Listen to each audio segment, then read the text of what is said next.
Glad that you guys are here, and hopefully you'll leave here feeling good and motivated, excited, whatever words would describe just enjoying today. And so, really appreciate each of you being here. Today, as you know, we're celebrating Grant's graduation from the police academy, and his mom and dad are here, so we're thankful that you guys are here. Uh, you know, Becoming a police officer is a big deal.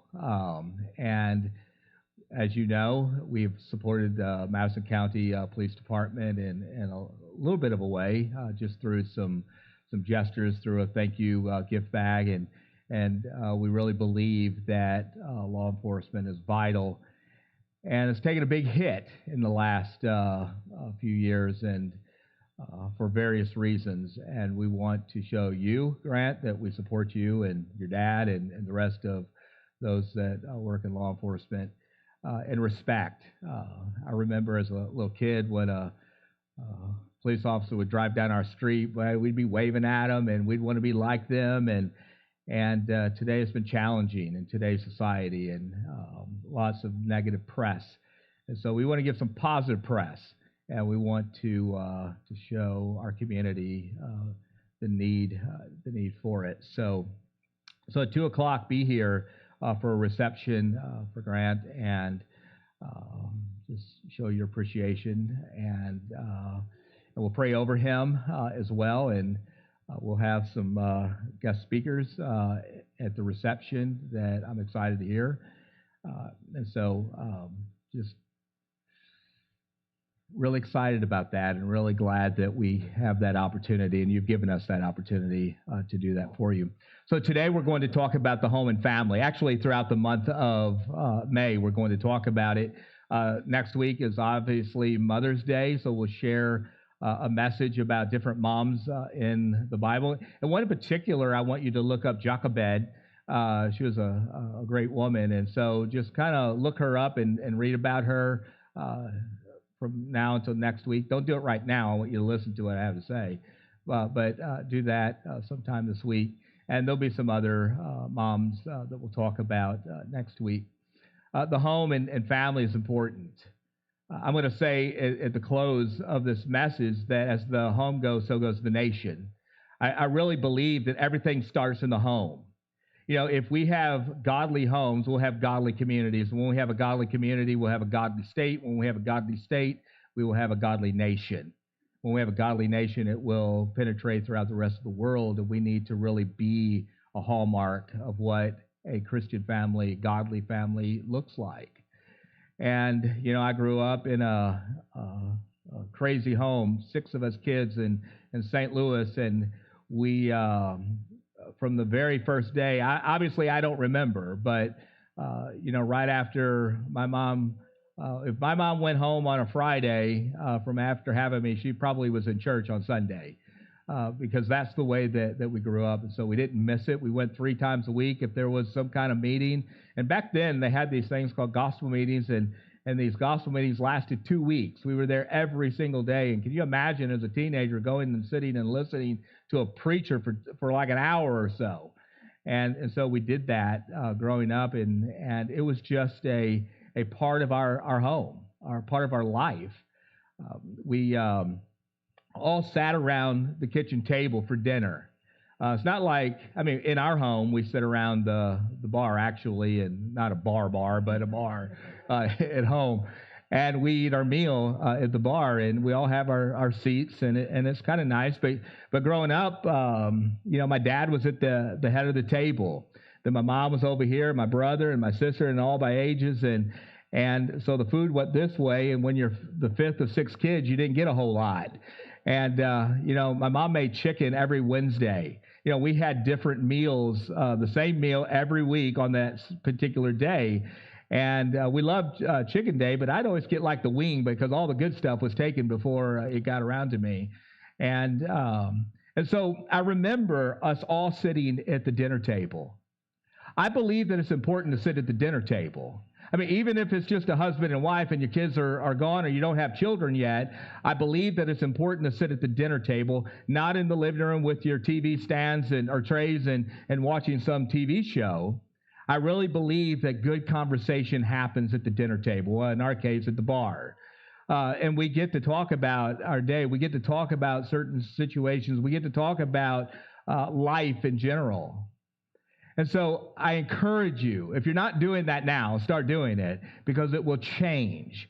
And if you're just getting married or you're going to get married or whatever, make a commitment to do that because that's a time in which you can have with no other distractions other than you and the family and just talking about everything that is going on in your life. So the home and family is so important. You know, as I grew up and, you know, we sat at the dinner table and we'd go to church and we'd be all lined up from the oldest to the youngest. And let me tell you, my dad had the longest arm that I'd ever experienced. If we thought about nodding off, and the preachers, you know, when you're 5 or 6, the preachers are stinking boring, right?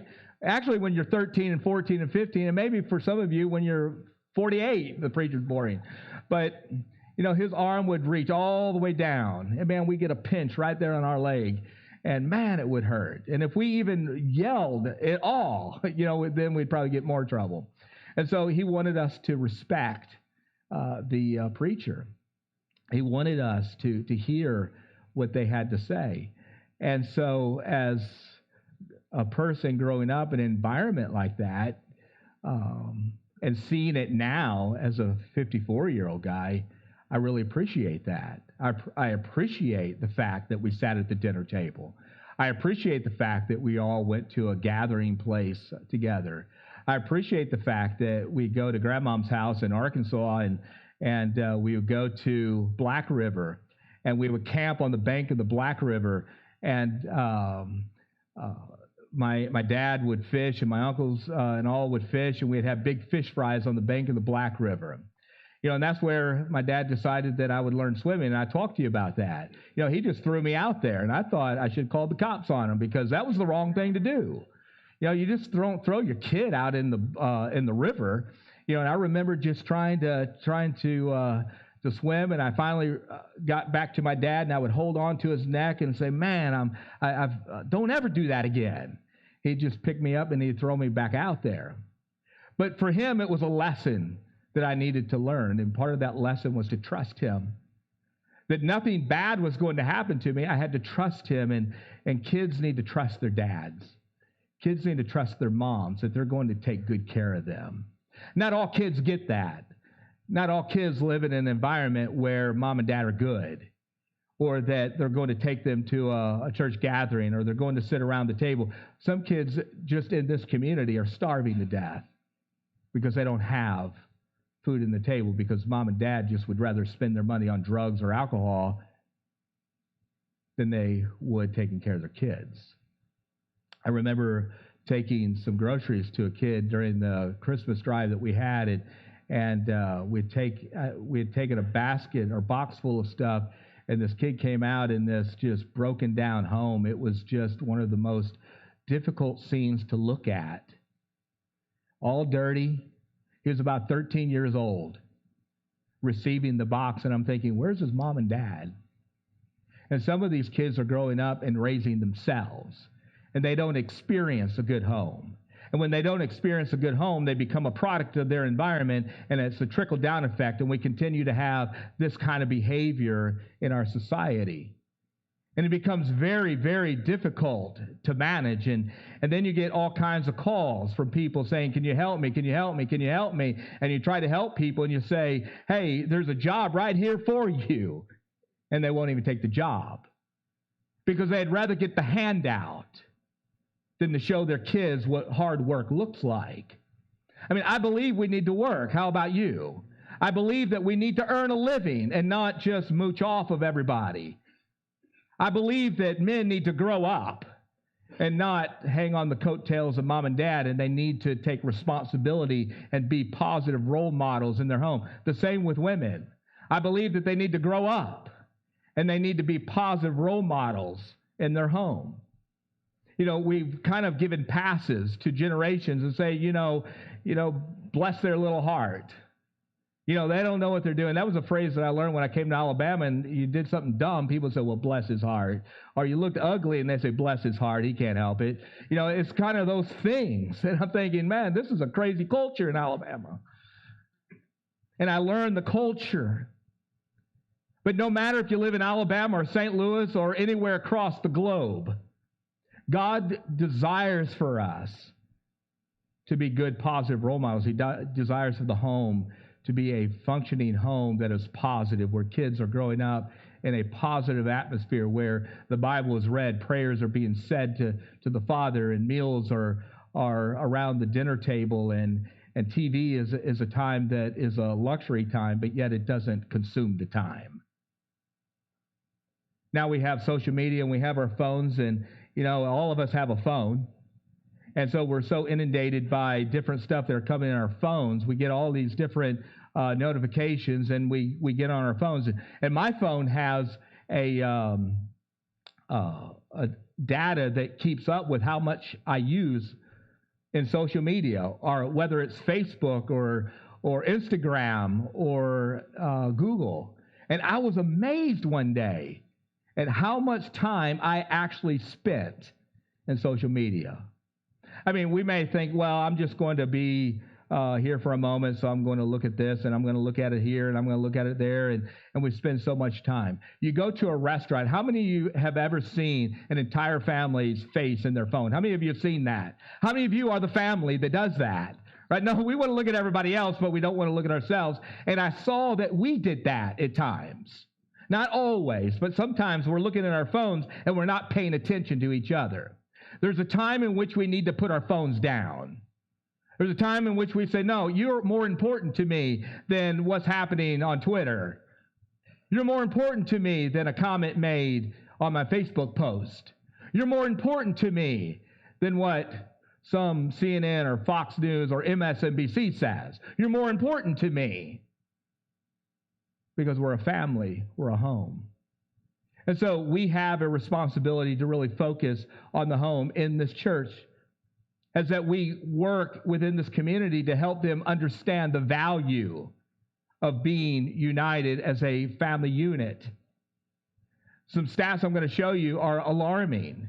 And I think that we have a responsibility to really help the Madison County communities, well, all across Alabama, really all across the country, well, really all across the globe.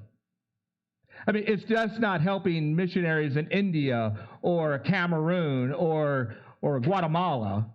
It's helping people all over the place to see the value of the family. In 1960, there were 52 million homes. In 2020, there are now 128 million homes. I mean, crazy, isn't it? To see how we've really scaled that. But there's a reason, too, as to why we have skyrocketed in the number of households. By 2023, there will be 84 million single-parent homes. By 2023, 84 million. Either the mom's not there or the dad's not there. Mostly the dad's not there.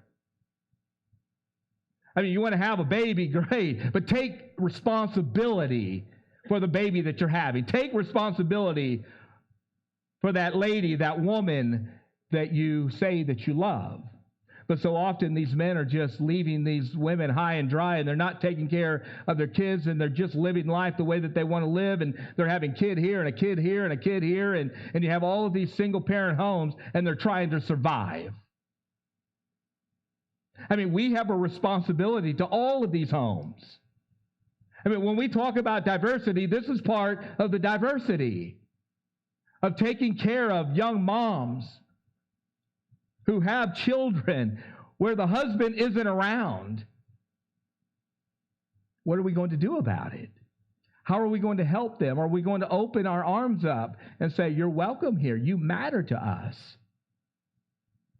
It's alarming to see the stats. Birmingham, by the way, is second among cities of 100,000 or more with fatherless homes. Isn't that crazy? Second. Well, according to a stat in 2013, according to the U.S. Census, we are third in the nation of fatherless homes. An alarming stat. But in 2020, Birmingham is second, only to Mississippi. Now, men, we have responsibility. Now, some of you fathers are much older, and some of you are young fathers. Some of you are about to get married. I want to tell you that whenever you have a child, you must take responsibility for that child. Ryan, you are a perfect example. And let me tell you, I don't want to embarrass you by any means, but when I saw you walk from your car into this gathering place last week, and you went and you got that baby out of that car, and you're holding that baby bag, and you're bringing that little child in, that melted my heart. That's exactly what our nation needs to see every single day. That's the essence of what God calls us to be. Now, for many dads, they're going to say, no, I want to be with the woman, but I don't want anything to do with the kid. But Sunday after Sunday after Sunday, he brings his child to this church. And we get to watch that in real time. We get to see the kind of dad that he is, and we get to be around him so that we can continue to mentor him too. That's what God calls us to be. That's what he calls us to do. Domestic violence is crazy. According to the CDC, 1 in 4 women and 1 in 7 men will experience some kind of physical violence in their lifetime. Not too long ago, I don't want to call you guys out, but I had planned to talk about some of this stuff, but this is one of, I have some other police officer friends, and this is some of the toughest stuff that they have to deal with on a daily basis. Of going into homes and trying to de-escalate domestic violence. Some of you may have experienced that. Some of you may know someone that has experienced that. So 1 in 4 women, whether it's by their husband or the wife, their boyfriend or their girlfriend, is going to experience some kind of domestic violence. About 1 in 3 women and nearly 1 in 6 men experience some kind of sexual violence. Maybe you experience that. Maybe you know somebody that experienced that. But if the home is full of violence, it's not a godly home. It doesn't represent the values of God. It represents everything that they are that's not good. And if we're going to change communities, we have to show them what being a good husband or a good boyfriend or a good wife or a good girlfriend looks like. Mentoring a community, not just staying in our little community of what we call the Shiloh church, and we huddle up in this gathering place, but where we live every single day, modeling what it looks like to be the very essence of good, of loving our husband, loving our wife, showing what that looks like even out in public. I opened the door for my wife, but I also saw someone else in here do that. I won't call his name out. And we noticed that the other day, last Sunday, and it's so encouraging to see a husband opening the door for their wife. Now, it'd be kind of cool if I saw every man do that with their wife when they go out to the parking lot. It's a testimony. Now, some wives may not want that, but I think that it's honorable. It's respectful. Our children need to see that. And just get in on your side yourself. But ensuring that we show the proper respect. Ladies, you can do things for your husbands too, or your boyfriends too. How about just reaching your hand over there and holding their hand? So many different things that you can do to show how much you care and show how much you love them, because our world is watching us. Our communities are seeing how we behave with one another. It's okay if you guys want to grab hands right now and hold hands, even in the church house, right? Because we need to show and we need to demonstrate that value. 24% of Americans attend church gatherings every week. Only 24% of Americans. I mean, we're in a nosedive as to what we value as important. Now, during COVID, we became couch churches, right? We were watching these ministers online and these church gatherings online, and it became so convenient. I'm not saying that that's wrong. I'm glad that we have social media by which we can watch. But I also think that we need the gathering too. We need the encouragement. We need to show one another how much we care, but we also need the fellowship. Well, if only 24% of Americans' church homes are attending church gatherings, then maybe they're not getting the necessary spiritual nutrients that they need to help a family be a better family. Now, I'm sure that some of these are reading Scripture and they're praying together and they're good model citizens every single day. But coming to a place is also important to show what it means to get together and to fellowship and to love and to be inspired. Church must focus on the family. We must see it as valuable. We must encourage the family unit. We must help them and come up with ministries that will show them the very values of what a family looks like. I mean, all throughout Scripture, in Ephesians chapter 5 and also in chapter 6, Paul lists husbands, love your wives as Christ loved the church. He gave himself up for it. You know, we're always looking at the earlier part where it says, wives, submit to your husbands as to the Lord. Yeah, you know, wives, you just need to be more submissive, right? But so do husbands. I mean, a submission isn't a bad thing. It's a good thing. It's respecting. It's honoring. It's listening to. It's not saying that the other has more authority, but it's being partners, co-equal in a relationship. He says, wives, submit to your husbands as to the Lord. Husbands, love your wives, just as Christ loved the church and gave himself up for her.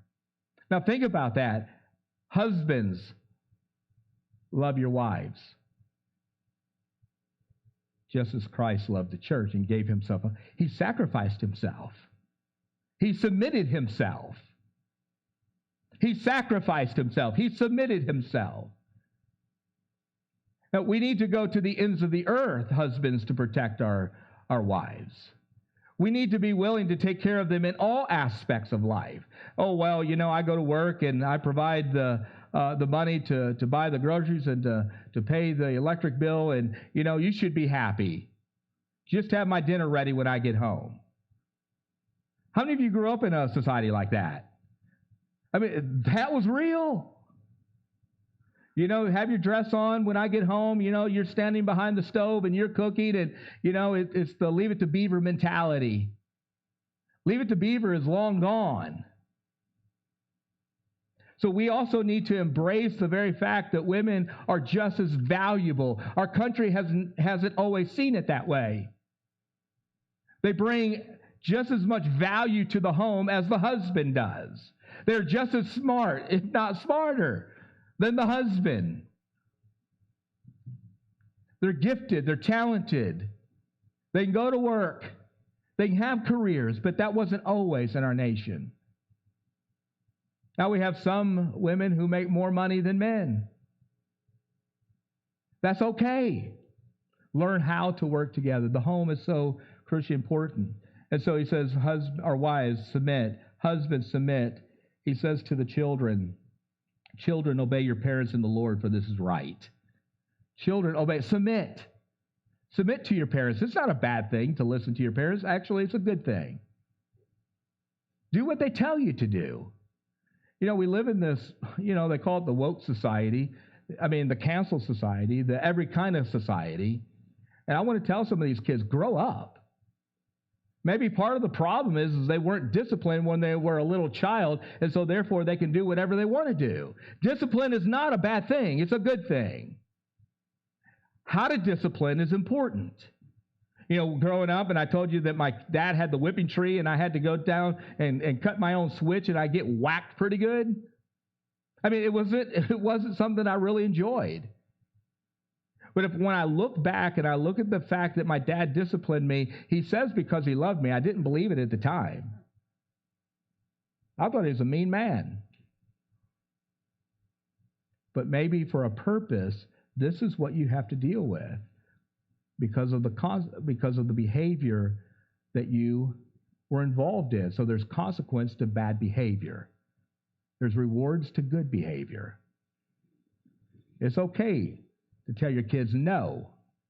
Kids, it's okay to hear no. And some of our kids need to hear no. You can't have everything that you want. And some of you guys are 25 and 30 years old. You need to hear no.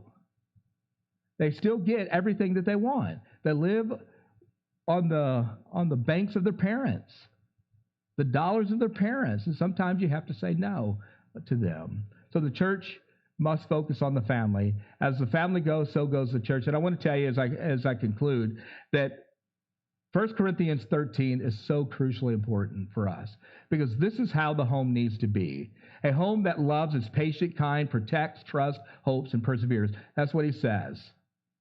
This is the kind of home that we need. This is the kind of society that we need. When we have a society that is patient and kind and protects and hopes and perseveres with each other, it changes the whole community. If a church leads like that, it changes the entire church. If we model that in a way that reflects it every single day in our parenting, it changes. In our relationships with our husbands and wives, it changes. In every aspect, it changes. But a home that loves will not envy. They're not rude. They're not self-seeking. They're not easily angered. They're not keeping records of wrongs. They're finding ways to make life better.